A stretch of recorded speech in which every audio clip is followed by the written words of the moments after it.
Mi querido Federico, muy buenos días, bienvenido. Buen día, compañero. ¿Cómo está usted? Muy bien, mi querido magistrado. Bueno, mientras se incorpora nuestro otro maxi abogado, David Peña, pues Federico Anaya, no sé si alcanzaste a ver este video que acabamos de transmitir. Vi las últimas opiniones de los marchantes. Interesantes. Materia para pensar.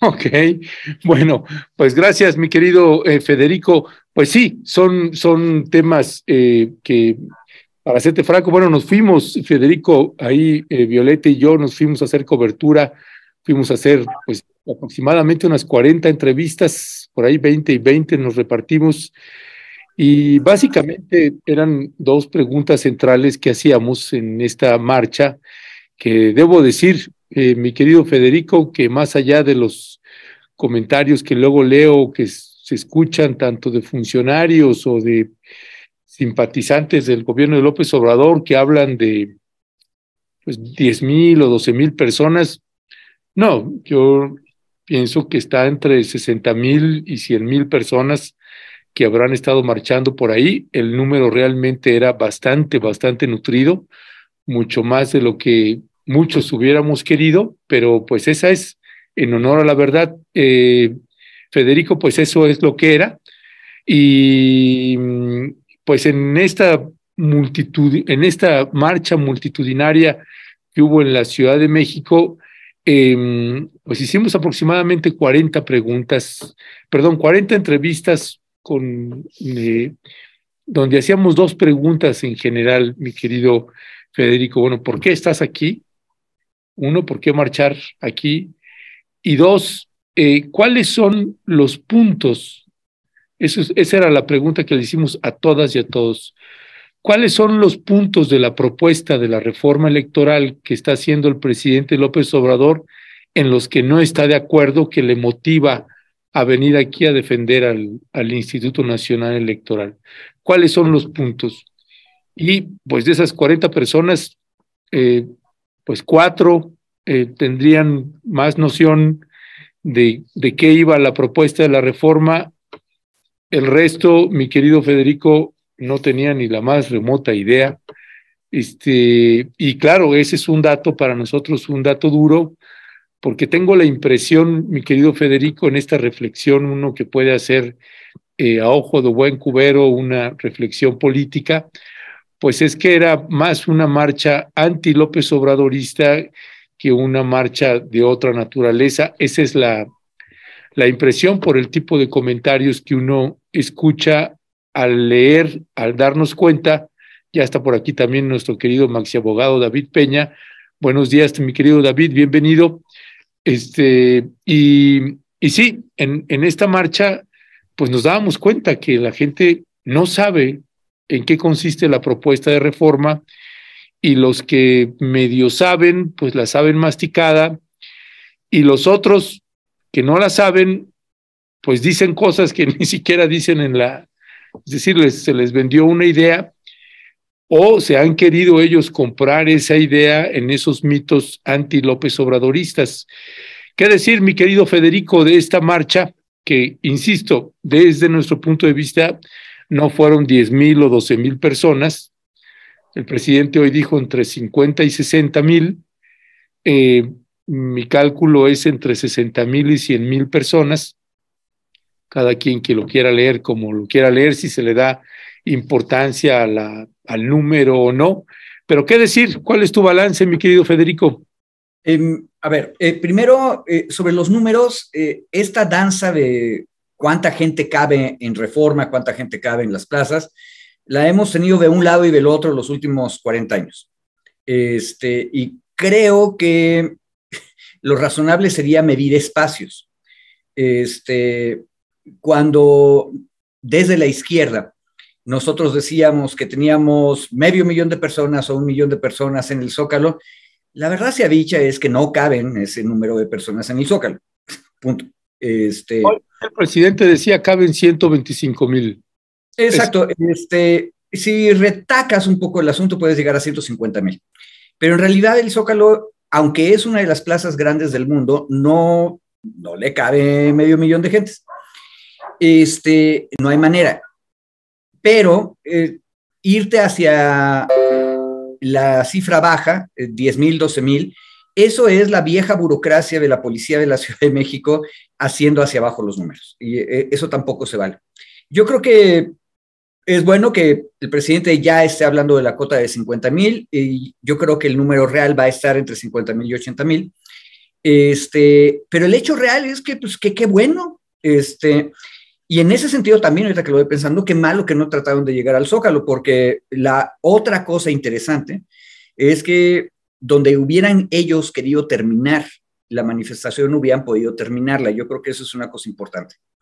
La democracia se ve así, con la gente movilizándose a favor o en contra de las cosas. Y un detalle sobre el fondo, lo que la gente dice. Yo no quiero tratar a las derechas como las derechas nos trataban a nosotros, que siempre agarraban y nos decían que no sabíamos por qué íbamos a las marchas.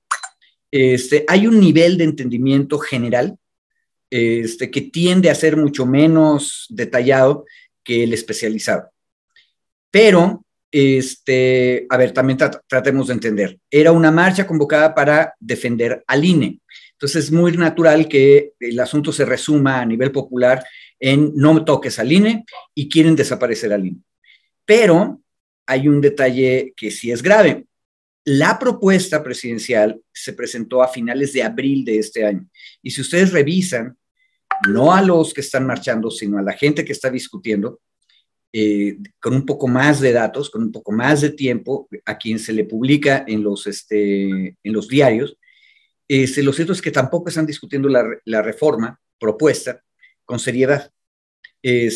Incluso del lado de quienes apoyan la reforma, todavía hay quien piensa que estamos acabando con los diputados plurinominales, cuando, si se me permite la exageración, estamos haciendo exactamente lo contrario, estamos volviendo a toda la Diputación Federal plurinominal. Y lo importante de la reforma en esa línea no es ni siquiera la reducción del número, sino el hecho de que todos son de representación proporcional directa, pero en 32 listas. Y eso nadie lo está discutiendo. El único lugar donde me consta que lo hemos discutido es en esta mesa. Y eso lo hicimos hace meses, pero pues ahora sí que como profetas en el desierto nadie escuchó nada. Lo que ustedes documentaron es que la gente que sale a la calle tiene todavía menos información que la comentocracia que está escribiendo. Y eso es una lástima porque llevamos por lo menos 6 meses con el tema enfrente y con la oportunidad de discutirlo y no lo hemos hecho con seriedad. Y entonces lo que queda es que tú tienes movilizada a una parte de la sociedad en contra de personas. Ahora, eso también se vale. Y qué bueno que hubo uno de los chavos que alcancé a oír ahorita, que fue sincero y dice, pues la verdad no sé, y punto, ¿no?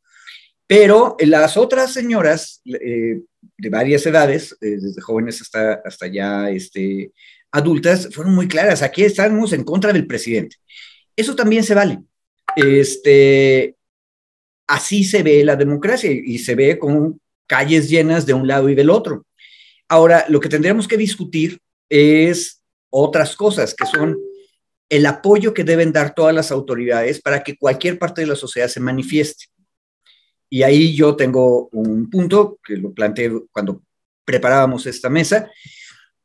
¿Qué pasa con la delegación Cuauhtémoc, que es la alcaldesa que está gobernando ahí, que hace una semana le impidió a un ciudadano caminar por sus calles y ahora pone puestos de socorro y ayuda para que la gente camine?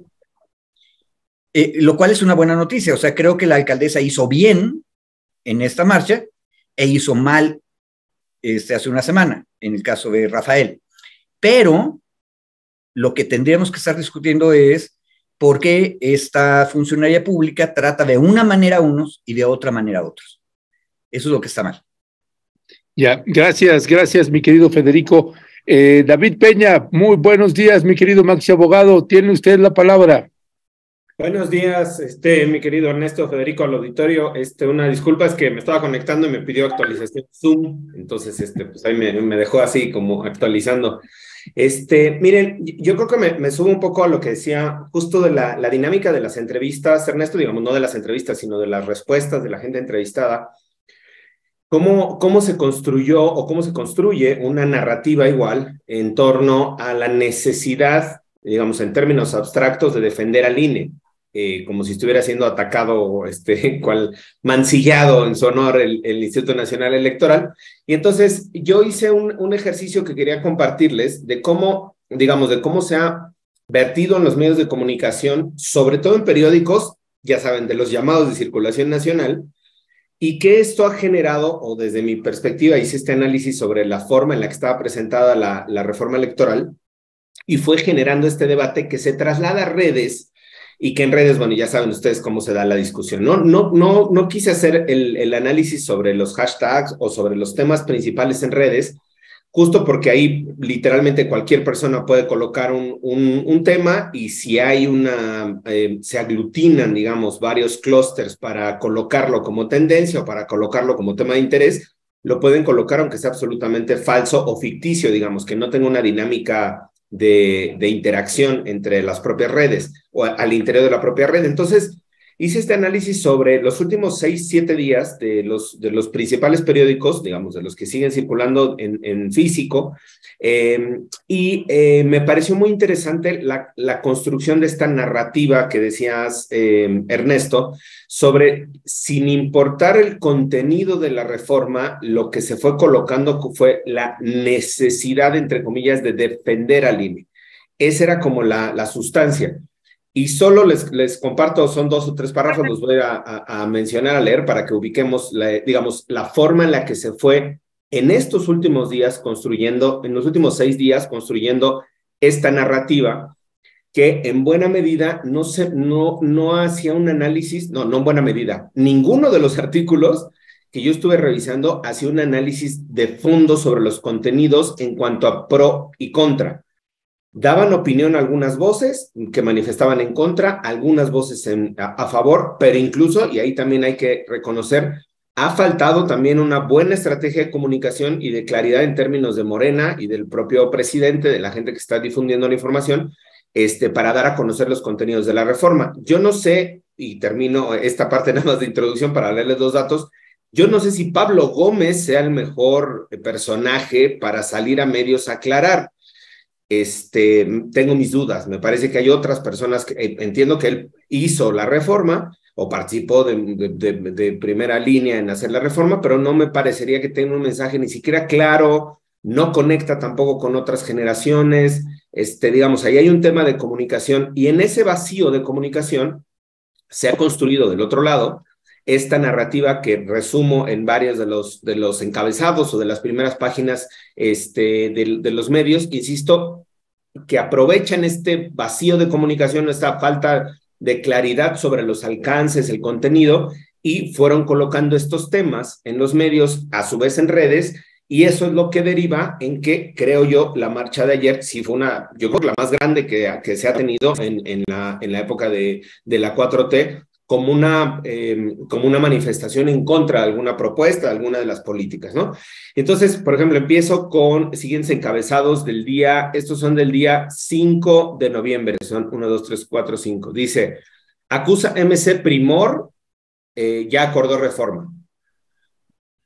Segunda nota, segundo encabezado, ahorros dejan inoperante al INE. Siguiente, supuesto pacto para lo electoral desata duro choque PRI-MC. Siguiente, Adán Augusto negocia reforma electoral con el PRI. Siguiente, este ya es del 7 de noviembre. No, del 5 todavía. Lorenzo Córdoba llama a la defensa del INE. O sea, veamos cómo se va construyendo esta narrativa. Solo estoy leyendo los encabezados.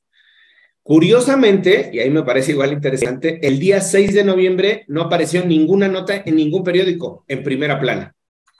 El 5 apareció esta cargada, digamos, todas estas notas. El 6 no apareció ninguna. Y el 7 vuelven otra vez a retomar los temas y vienen, cito el encabezado, antes de la alianza piden defensa del INE, y sale la foto del PRI-PAN-PRD. Siguiente encabezado, propone Morena recortar 4.5 mil millones de pesos a gasto electoral.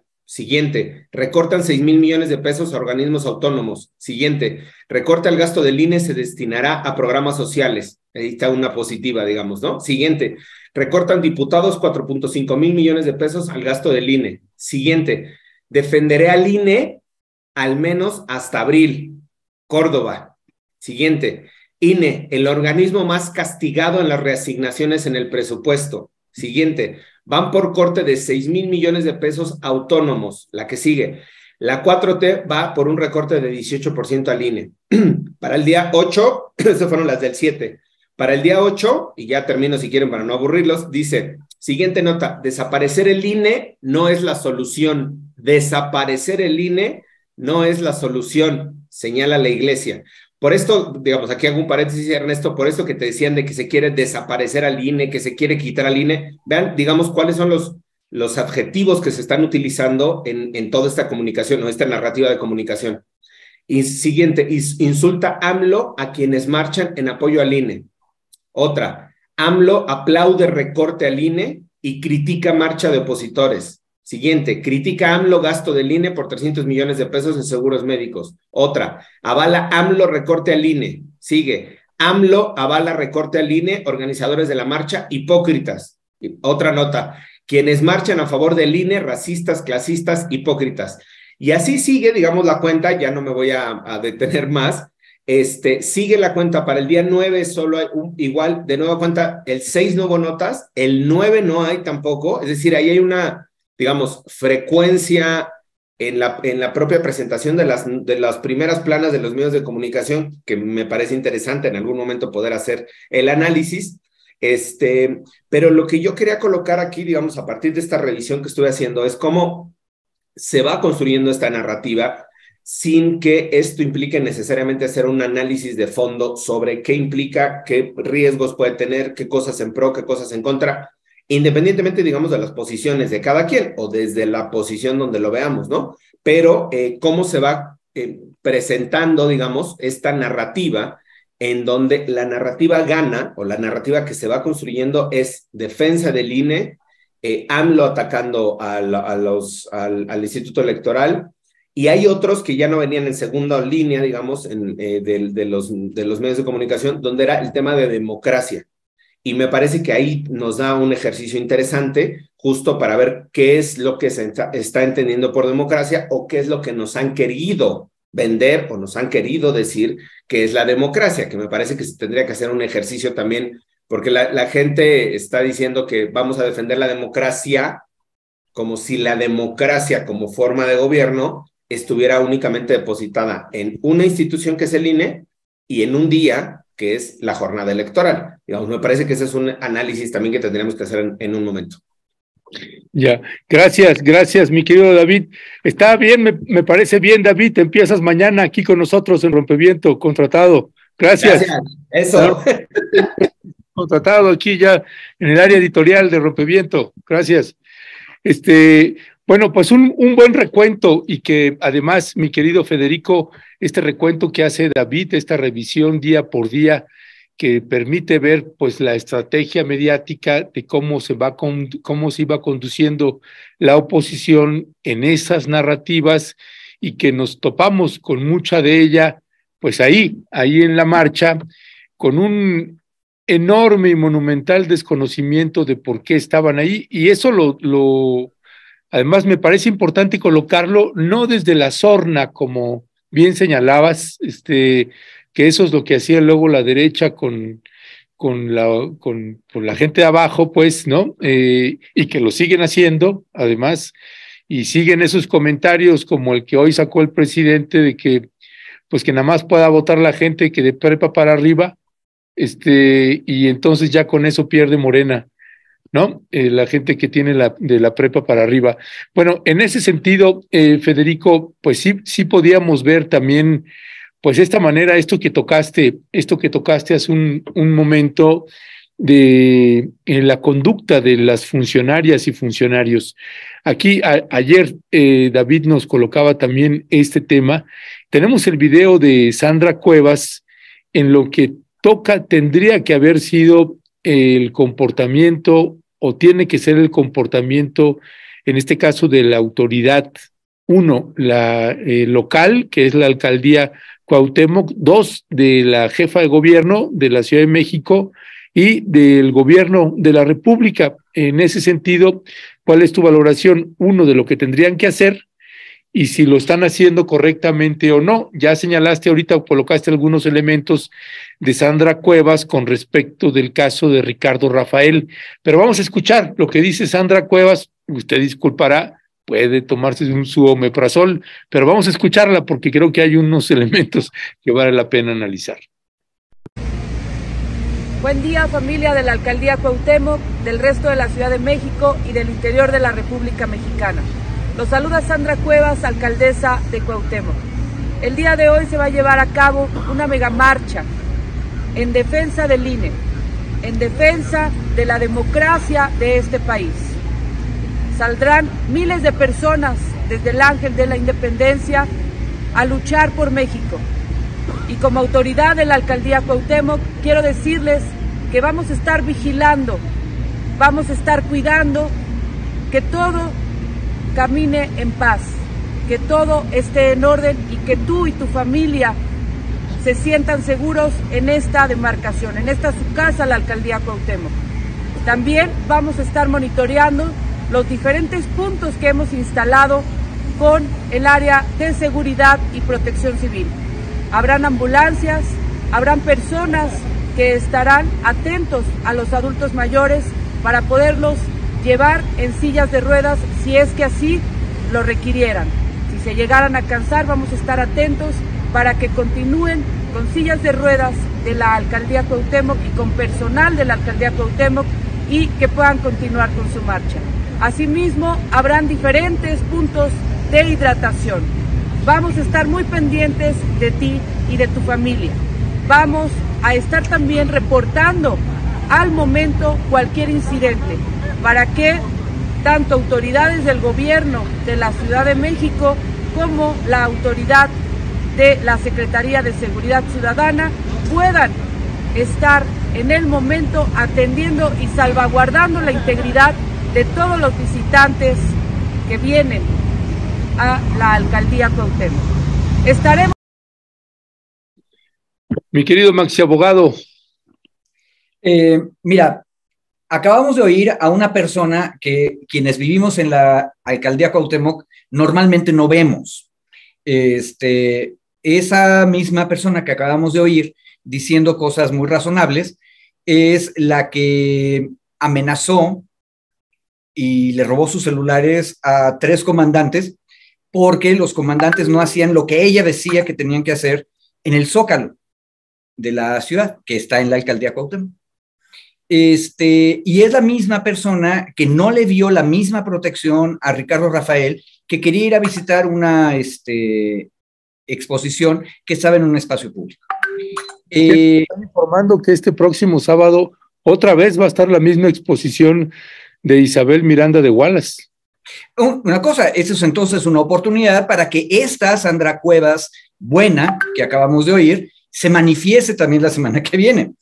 Porque la semana pasada vimos a otra persona, la Sandra Cuevas, que reprime o que no protege.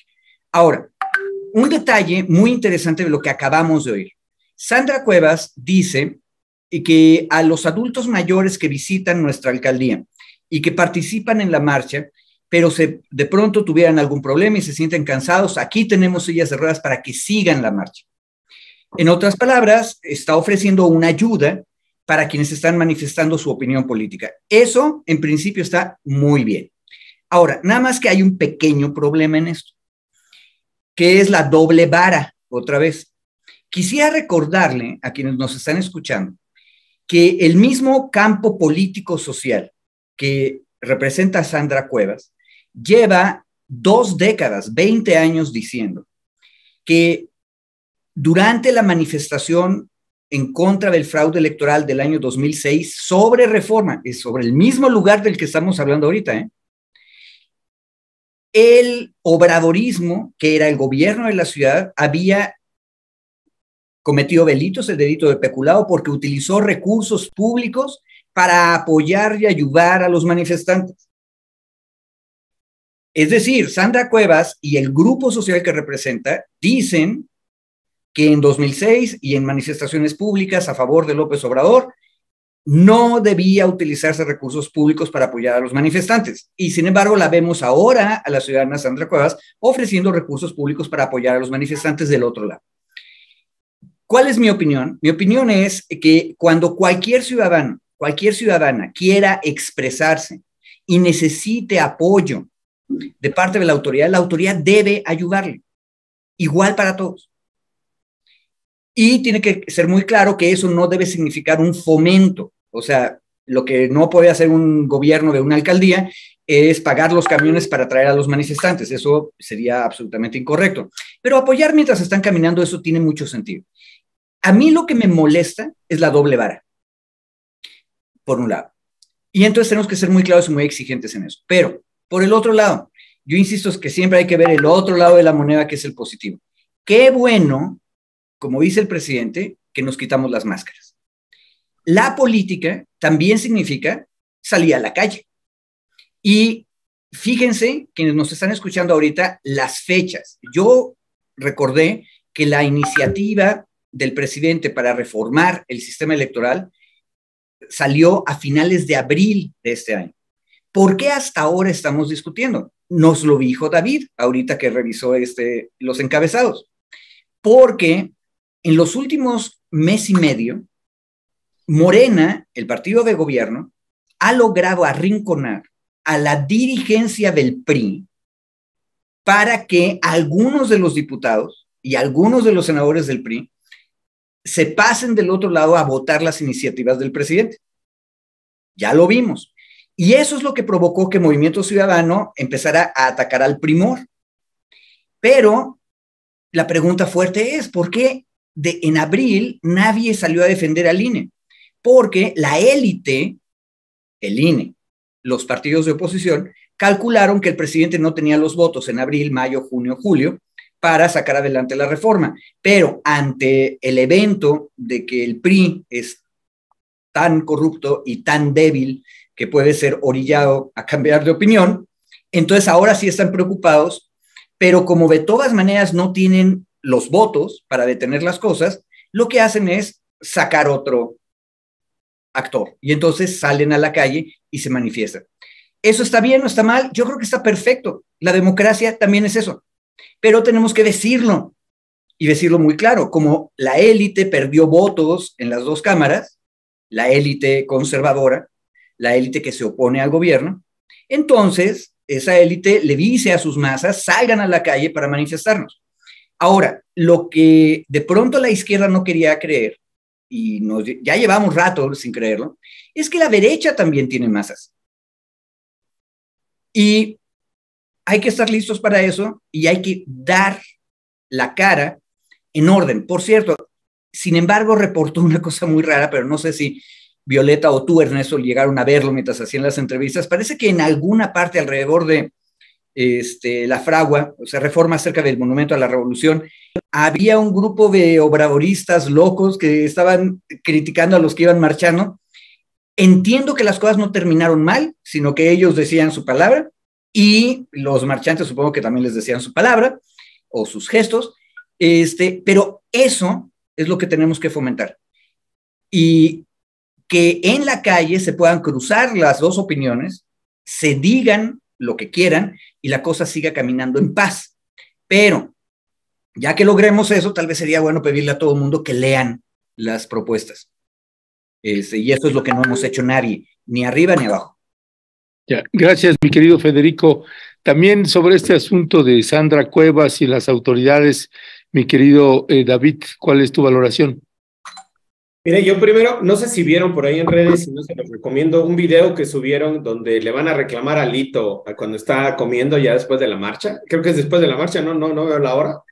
Llegan unas personas, está él con Añorbe, con el senador y con alguien más del PRI, y llega alguien a reclamarle, vendido, estás vendiendo al país, no sé qué, una cosa muy airada, y tienen que terminar la grabación porque se paran en la mesa y empiezan ya como que se ponen más álgidos los temas, la discusión, que me parece igual, digamos, nada más como anécdota, como parte del anecdotario de la marcha, el ver cuál fue alguna reacción o de algunas personas, yo no digo que haya sido toda la marcha, de algunas personas frente a la presencia de Alito Moreno en la manifestación. Justo por eso que decía Federico, en la lógica de la posibilidad ahora que se tiene de que pueda avanzar la reforma a nivel constitucional con algunos votos del PRI, ¿no? Y sobre los dos temas que me parece importante, Ernesto, es, a ver, el tema de Sandra Cuevas, yo decía ayer en el chat, hay un posicionamiento de ella donde intenta asumirse como alcaldesa y entonces dice, bueno, vamos a brindar los servicios, la seguridad, que eso me parece que, como dice Federico, es entendible, está muy bien, es su obligación, qué bueno que lo haga y que lo diga. Y la otra es cuando aprovecha el mensaje, digamos, institucional, pues para empezar a tirar y decir, vamos a defender a México y vamos a la democracia y tal. Y entonces, ahí yo igual diría, bueno, es una persona que está en funciones, fue elegida por un partido político con una preferencia, con una, digamos, con una lógica política, y eventualmente, pues que salga, yo igual que no use los recursos públicos, pero digamos que salga a manifestar su posición sobre la reforma, me parece que es respetable. Yo puedo no coincidir, no coincido con ella, pero me parece que hay que, digamos, respetar en ese ejercicio. El que a mí me parece más preocupante, y ayer lo colocaba justo para contraponerlo, era el tema de literalmente de la campaña de Lorenzo Córdoba. O sea, Lorenzo Córdoba se convirtió en el vocero de la campaña contra la reforma electoral, olvidando que es el presidente del Instituto Nacional Electoral y que es un organismo autónomo del Estado mexicano, y que esa autonomía en buena parte reside en la imparcialidad de sus decisiones o de la estructura o de la forma en la que toman las decisiones o razonan las decisiones, diré de mejor manera. ¿Por qué? Porque justo el que tú manifiestes expresamente una posición frente a una propuesta, en este caso presidencial o impulsada por Morena, de entrada ya le va restando imparcialidad a tu posición. ¿Justo por qué? Pues porque al final tú eres una entidad del Estado mexicano, está sujeta a las reglas del Estado mexicano, y esto implica que, pues así como el Congreso de la Unión te puso, pues puede modificar las reglas, puede cambiar las estructuras y puede meterse si hay las condiciones y hay los votos para poder hacer la reforma. Sin meterme igual al análisis, como decía Federico, del detalle de la reforma o no. Sobre el alcance de lo que está teniendo, Lorenzo Córdoba hace su propia valoración, su propio análisis y lo convierte en una suerte de, ¿cómo diría?, de mantras para abonar a esta discusión en redes sociales y en medios de comunicación. Él, desde hace un par de semanas, empezó a utilizar el tema de defendamos al INE. Mi INE, nuestro INE, defendamos al INE. Y eso se fue convirtiendo, te decía yo, en un mantra que se replicó en la marcha de ayer, como si fuera una lógica no solo de defensa, o sea, evoca principios obviamente nacionalistas, de yo doy la vida. Algunas de las entrevistas tú, Ernesto, decían, estamos dispuestos a darlo todo por la defensa del INE, todo lo que sea necesario. Es evocar digamos, principios o valores nacionalistas ancestrales que tenemos todavía muy arraigadas y arraigados para llamar a esta defensa del INE. Entonces, a mí me parece que la posición que ha tomado particularmente Lorenzo Córdoba ha sido muy lamentable, muy lamentable. Ahí me está dando un comercial de Federico. Está haciendo es muy lamentable la posición que tomó, insisto, no por la posición que él tenga del Instituto Nacional Electoral. Él puede hacer un análisis técnico, y a mí me parecería que eso hubiera estado genial, de qué impacta, cómo impactaría en términos presupuestales, un informe técnico de decir, a ver, miren, esta propuesta impactaría en A, B, C. El reducir los diputados tiene un impacto porque la representación de las minorías políticas, A, B, C. Eso no solo me hubiera encantado, o sea, hubiera sido un gran documento, un gran instrumento de análisis, ahí sí, desde la experiencia técnica. Entonces el INE asume su papel como una instancia técnica, hace un análisis técnico de la reforma y con base en esos datos sí se pueden confrontar los datos que esté el presidente impulsando o que hayan sustentado al presidente de la reforma y decir, miren, aquí hay una confrontación de datos, de análisis, hagamos este análisis. No lo hizo y se dedicó a hacer estas encuestas que primero escondió y luego sacó, luego hizo una encuesta para sí mismo de si lo conocían o no, luego hizo otra encuesta, que además todo eso va en lógica de marketing, porque cuando Lorenzo hace 3 encuestas de las que se conocen, una sobre la opinión en general de la reforma, que fue la que debatimos la semana pasada o antepasada, otra sobre su conocimiento público, y eso es muy interesante, la gente conoce a Lorenzo Córdoba. Y la tercera es qué respaldo, qué opinión tiene sobre el INE. Entonces, a partir de esas, por eso Lorenzo Córdoba en estrategia mediática, él se coloca como la voz de la contrarreforma, digamos, de la oposición a la reforma, porque primero es una medición en marketing de si lo conoce la gente. Si lo conoce, creo que el 54-55% de la gente lo ubicaba, sabía quién era, luego entonces él asume el papel de liderazgo para la oposición, digamos, para oponerse a la reforma. Eso es interesante, igual en hacer el análisis no es casuístico, no es que él salga porque el INE y él voy a defender al INE hasta abril y me moriré en la raya. No, todo está medido, digamos, a partir de la información que se tiene, de que él tiene cierto conocimiento público o reconocimiento, en términos de que lo reconozca la gente, no por su trabajo, sino que lo ubica, y a partir de ahí él empieza, digamos, esta gran campaña. A mí, y cierro con esto, me parece muy preocupante y verdaderamente muy nefasto el papel que ha asumido Lorenzo Córdoba. Insisto, más allá de que tenga derecho a manifestar su oposición a la reforma, no sé cuál, me parece que tiene todo el derecho a expresarlo, pero siendo el presidente del Instituto Nacional Electoral, tiene que hacerlo desde la parte técnica y no desde la parte política. Se suma como un actor político y entonces dice, defendamos a una institución política como un actor político más y no como un funcionario de un ente autónomo del Estado que tiene que garantizar la imparcialidad. Entonces, él ya se coloca, desde hace mucho tiempo se colocó en un bando, pero particularmente con la reforma no solo se coloca en un bando, sino se coloca además como el vocero de la defensa de ese bando. Entonces, me parece que pésima la actuación. Yo ahí sí nada más dejaré. Inmoral. Yo creo que ahí, justo ahí le iba a aventar a Federico. Me parece que es cuestionable en términos éticos, pero yo sí haría un análisis un día de estos que tenga tiempo. Me parece que sí estaría incurriendo también en términos de responsabilidad, cuando menos administrativa. No sé si penal, pero cuando menos administrativa. Sí, porque el propio estatuto del Instituto Nacional Electoral es que se mantenga la imparcialidad, la objetividad. Y el sujeto ya salió, insisto, sin decir la reforma, si está bien o no. No nos ha dado tiempo para hacer el análisis en estas mesas, pero hay que hacer en algún momento el análisis, pero sin meternos a ese detalle, asumió una posición política, cuestionamientos políticos, y ayer estaba viendo, y luego en el chat me van a regañar, pero estuve viendo para preparar esta mesa parte de las entrevistas que le hicieron en Latinos a Lorenzo Córdoba, y cierra la entrevista diciendo: Andrés Manuel López Obrador es más parecido a Bolsonaro que a Lula. Es el cierre de la entrevista con Latinos. Me parece que eso no lo puede hacer el árbitro electoral, no lo puede hacer el encargado de un instituto autónomo que, entre comillas, es el garante de la democracia. Pues sí, y viniendo de Lorenzo, pues casi es hasta un halago. Pero Federico, sobre esto mismo precisamente que está colocando, y añadiría nada más también tu valoración del discurso de Pepe Woldenberg. A ver, qué bueno que estamos comparando a 2 presidentes del IFE-INE. Pepe Woldenberg ya no está en la función de árbitro y por lo tanto puede opinar. Y por cierto que Alejandro Quintanar en Twitter hizo un hilo muy interesante recordándonos a todos que Pepe Woldenberg a veces ha estado de acuerdo con López Obrador y a veces ha estado en desacuerdo.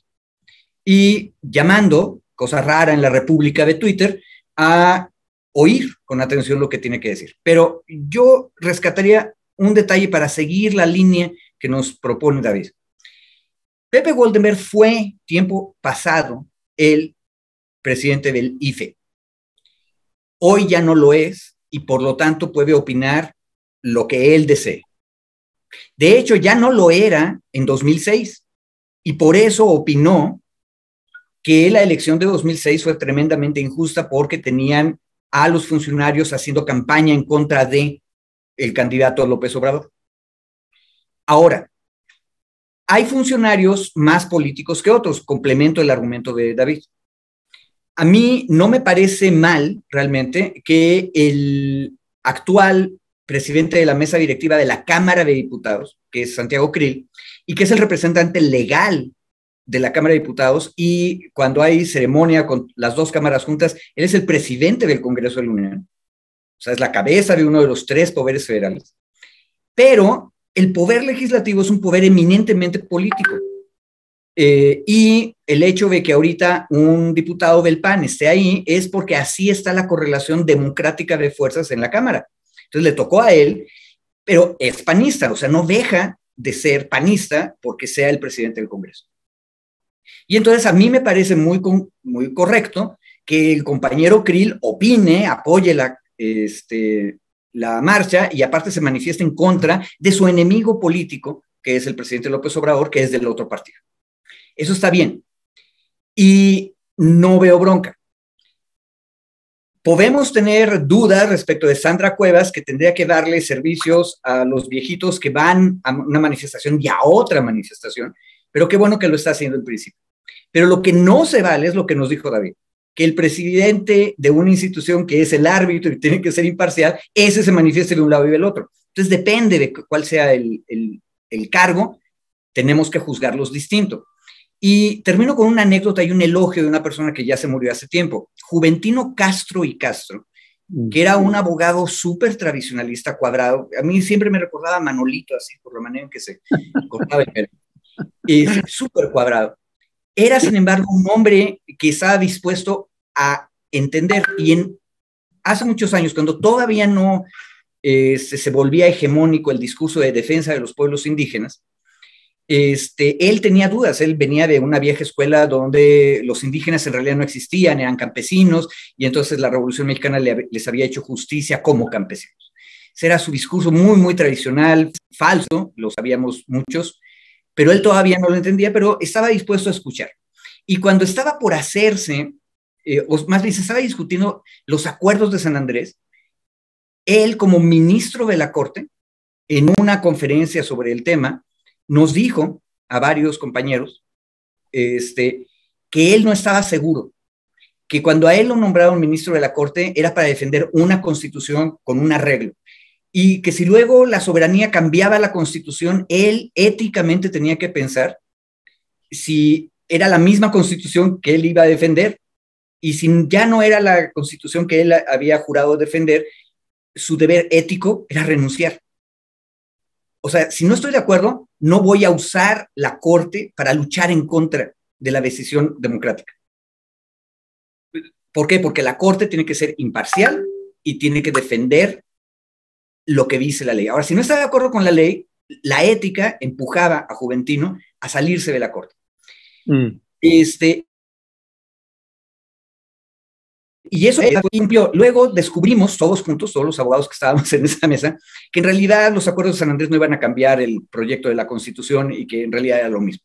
Pero aún así, aun cuando Juventino fue cambiando su opinión y reconociendo los derechos indígenas, como ministro de la Corte nunca lo dijo en público porque no es su papel. Su papel es recibir caso por caso y ir tomando decisiones, y ahí es donde da su opinión. No afuera. Y eso, la función de la Corte se parece mucho más a la del INE. Entonces, Lorenzo sí está incurriendo en responsabilidad. Es más, olvídate de la administrativa, David. Con esa infracción al espíritu constitucional del INE, ahora sí que no te metas con mi INE, pues el que se está metiendo es Lorenzo, es el que está pervirtiendo el sentido del árbitro, y con ese argumento podríamos decir que está poniendo en peligro las instituciones democráticas, que esa es la ley de 1982 sobre juicio político. Y ya entonces lo que tendremos que hacer es, por cierto, cualquier ciudadano y ciudadana puede ir a la Cámara Baja y decir, quiero que se inicie juicio político en contra de Lorenzo Córdoba porque es un mal árbitro y ha puesto en peligro los principios de la democracia, de acuerdo con la ley de 1982. Ya, gracias, mi querido Federico. Permítanme, por favor, leer algunos de los comentarios, que hay unas joyas aquí maravillosas. Como Marta Romero Señor Federico, usted me gusta para el INE. Cam Raptor, sí, Federico Anaya para el INE. César Rivera, abogados, Lorenzo Córdoba, ¿se va a ir millonario e impune o puede ser procesado? Preguntan. Liz Flores, wow, qué buena argumentación. Ana Ramírez, la democracia se construye, no es algo acabado, señor Goldenberg. Marcela Vargas Peña, creo que la oposición ya sabía que la reforma se iba a pasar, solo quisieron mostrar su poder y fue publicidad a su candidato Lorenzo Córdoba. Mi querido Federico Anaya, lamento decirte que Edurne Uriarte te admiraba muchísimo, pero te acaba de desbancar el maxi abogado David Peña. Lo sentimos muchísimo. David Peña para analista de opinión y medios definitivamente. David Peña, dice Edurne Uriarte, es un multitalento y no lo podemos regañar. No. No, pues si me fue re bien hoy en el chat. Estoy contento. Sí, abogado Peña, por favor, al consejo editorial de Momentum, dice Pat MC. A la nómina, yo diría. No, si más bien queremos que nos metas a la tuya, mi querido. Dice Rosemary, y gracias David Peña. Daniel Ceñudo, buen día. Creo que es más preocupante la división y señalamientos y adjetivos groseros que hace el presidente de la República en su pueblo y entonces no se moleste. Potemkin pregunta, ¿INE es árbitro o tribunal o el Tribunal Federal Electoral? Bueno, y ahorita nada más, Cristian, si puedes avisar, por favor, que vamos 10 minutos retrasados en las siguientes entrevistas, por favor, para tener unos 10 minutitos más con los maxi abogados, porque me gustaría también, además de las preguntas que hace la audiencia, me gustaría también una reflexión de ustedes, mi querido David, Federico, sobre si no se está menospreciando por parte de la 4T esta marcha, si se tendría que darle un sentido, pues un análisis, que finalmente hay mucha gente que está inconforme, o hay mucha soberbia por parte en la 4T al querer menospreciar una marcha de esta naturaleza, que insisto, fue una marcha muy grande en lo que me tocó presenciar, y hubo un momento en que estuve parado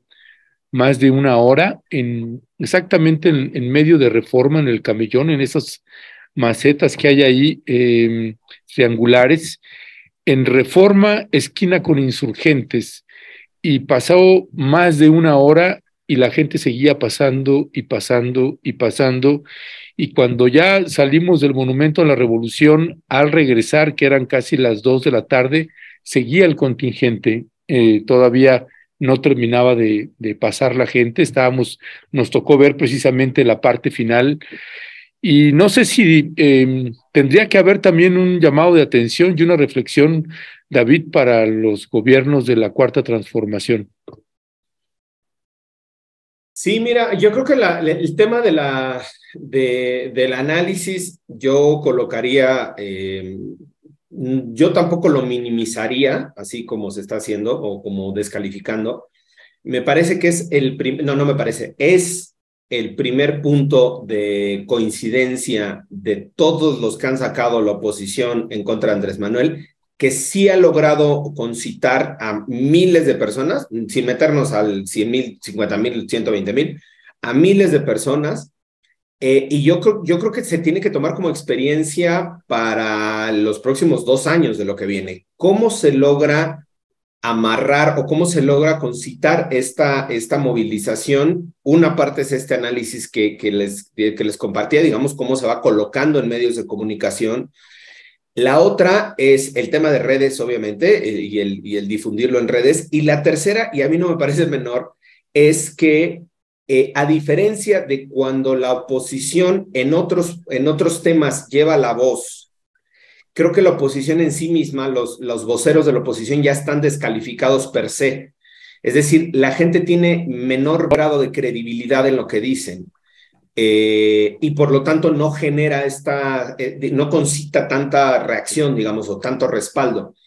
Aquí, por eso colocaba el tema en Lorenzo Córdoba, la gente le cree, una buena parte de la población, yo no digo todo el mundo, una buena parte de la población le cree, y por lo tanto no analizan si la reforma es buena o mala, o si no, le creen a lo que dice Lorenzo, defiendan al INE, defiéndanos por favor, porque la democracia se la va a cargar la chingada en este país si no salimos y no defendemos al INE. Bajo esa premisa, yo creo que el análisis que se tendría que hacer desde la 4T es tomar el ejercicio de cómo se operó, cómo funcionó, el análisis de los discursos, y justo sí considerarlo para futuras reformas y para los 2 años que restan de gobierno.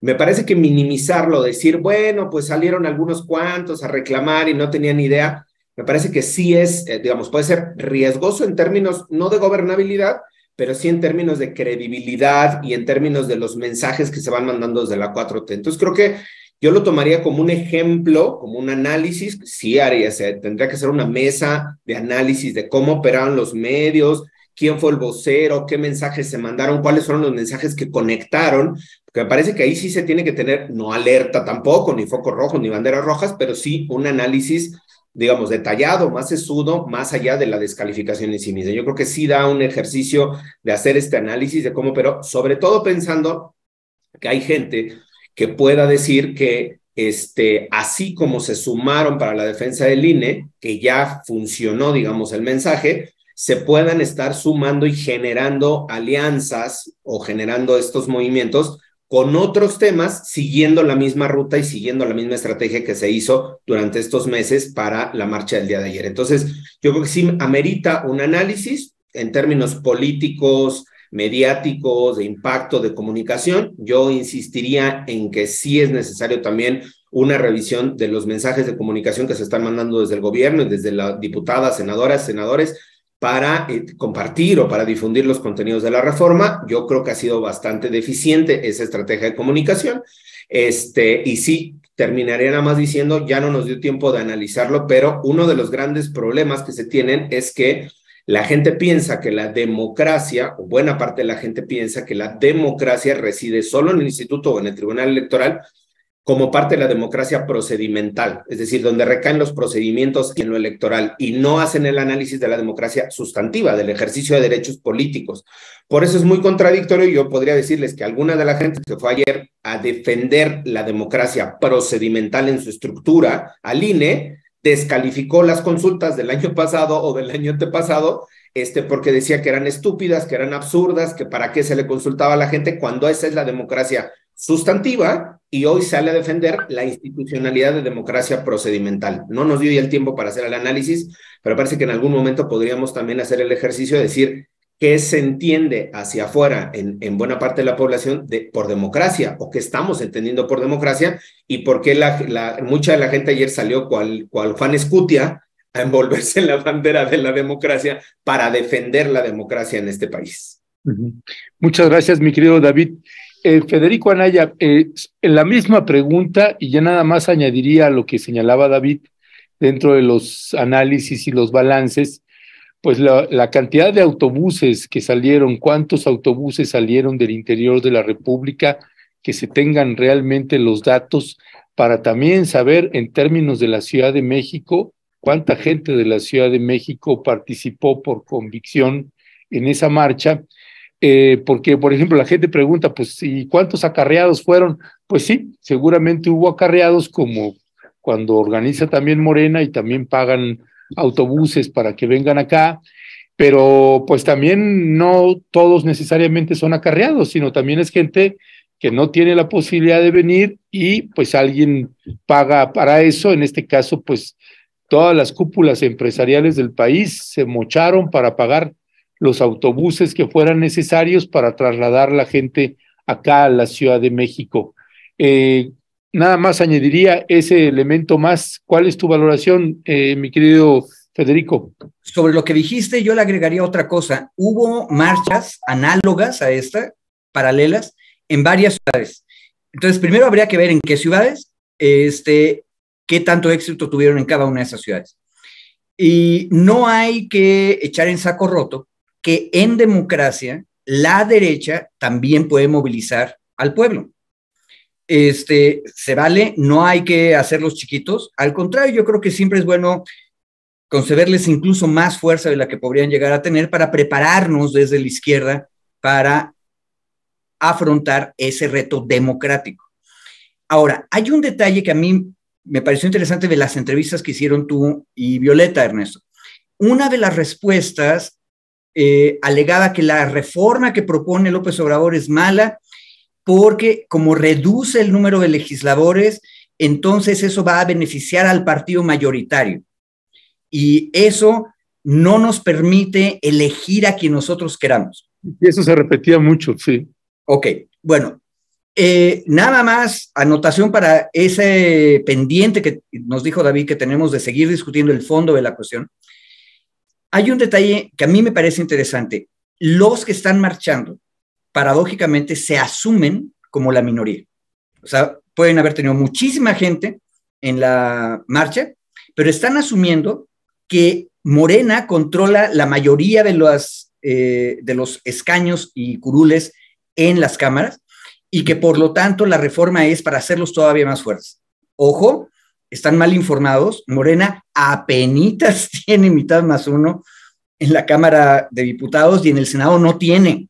Por cierto, ese es otro tema, ¿eh? Hay 80 diputados, 2/3 partes que apoyan a alguien que se está oponiendo al presidente, que es Monreal. Entonces, todavía es menos claro que haya mayoría. Pero quien está marchando se está asumiendo como la minoría, uno. Segundo, se están asumiendo, aunque no les guste mucho reconocerlo porque decirse de derecha siempre se ve feo, en la derecha.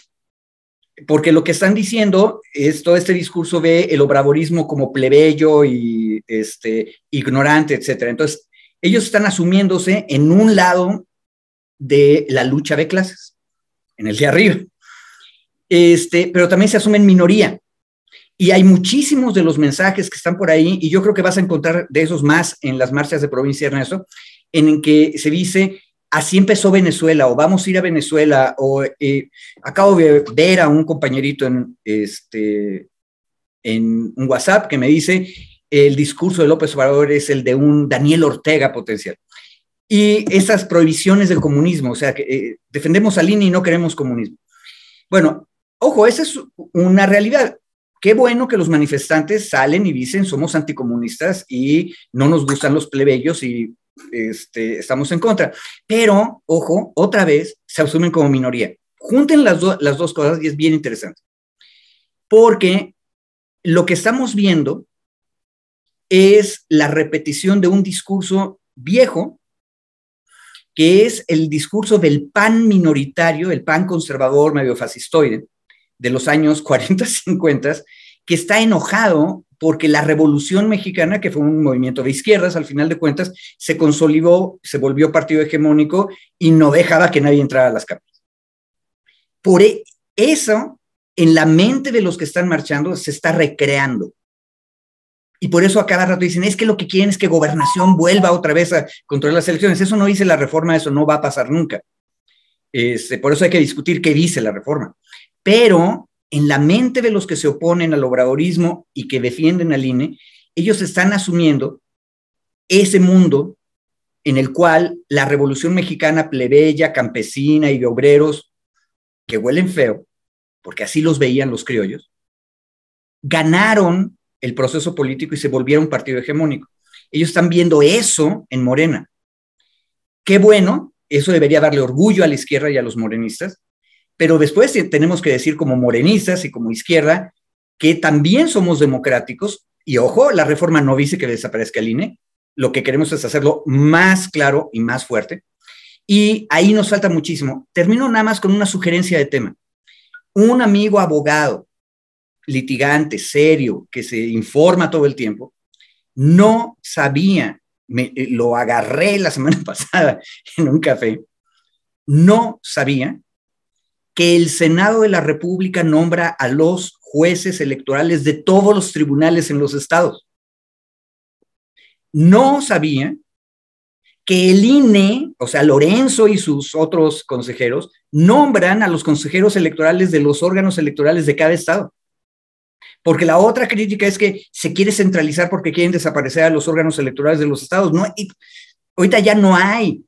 Es el INE el que nombra a los consejeros en los estados. Sí, La gente no conoce cómo está organizada el sistema electoral actual, pero salen a defenderlo. Y eso es terrible porque entonces, termino con eso, los que marcharon están defendiendo algo que ellos creen que existe, de algo que ellos creen que va a pasar. Eso es el clásico discurso de la derecha. La derecha dice, no me cambien nada. ¿Qué es lo que no quieres que cambie? No sé, pero no cambies nada. Es un discurso, en el fondo, fanático. Y el trabajo de la izquierda es decirles, a ver, todo cambia, todo tiene que adaptarse, tenemos que ir cambiando las cosas, pero punto por punto hay que decir qué cosas hay que cambiar y por qué. Ya, pues mi querido Federico, mi querido David, muchísimas gracias como siempre a los dos. Perdón, nada más 10 segundos, nada más pasar un comercial de una cosa que salió hoy de un tema de nosotros, entonces para ver si nos pueden ayudar a replicarlo. Me acaban de pasar que salió hoy el tráiler de la película, del documental que se llama A Plena Luz, el caso Narvarte, está en Netflix, si lo pueden ver. Está el tráiler, se estrena, no sé cuándo, pero me acaban de mandar que hoy salió el tráiler para la película. Este es un caso que llevamos de la organización con compañeras y compañeros. Aparezco yo en la película, digo, estoy haciéndome mi propio comercial, ¿verdad? En el documental. Entonces, si pueden, se llama A Plena Luz, el caso Narvarte. Hoy salió el tráiler y ya si quieren luego lo comentamos. El contenido del documental. ¿Quién la produce? Pues está con Netflix. Netflix fue la que hizo una parte de la producción y Sundance, Festival de Sundance, alivianó también una parte de la producción y hay alguien más, no sé quién metió ahí en el tema de la producción, pero igual, perdón el abuso del tiempo, pero el comercial aquí para la comunidad, ¿verdad? Para que puedan ver el tráiler. Creo que se estrenará en 2 o 3 semanas, porque ya salió el tráiler hoy y para que puedan irlo viendo, ¿vale? Gracias David, gracias Federico, pues ya está ahí el anuncio de David y en los anuncios, pues bueno, o las reflexiones finales, yo nada más le comento que pues sé que algunos compañeros, compañeras, gente conocida nuestra, pues decidió sumarse a esa marcha, aunque no necesariamente pues son de derecha, cosas así. Uno sigue respetando las decisiones de compañeros y compañeras. Yo, después de haber ido a hacer la cobertura de esa marcha, con mayor razón, qué bueno que no me sumé y lamento, déjeme decirlo así, lamento que algunos compañeros y compañeras se hayan sumado una marcha que muchísimo racismo, menosprecio, clasismo, el que no brinques chairo, el que no brinques chairo, parte de esas consignas que había ahí y un montón de consignas. Y otra de las cosas que por lo menos puedo decir, David, Federico, y a usted que me está escuchando, es que no conocía a nadie de la marcha. No conocía a nadie, digo, hay figuras públicas que uno puede identificar, pero no conocía a nadie y cuando son estas marchas multitudinarias, pues uno siempre se topa con un montón de cuates y conocidos, pues acá no había nada de eso. En fin, gracias Federico, gracias David, les mando un fuerte abrazo. Gracias Ernesto, abrazos. Gracias. Hasta luego.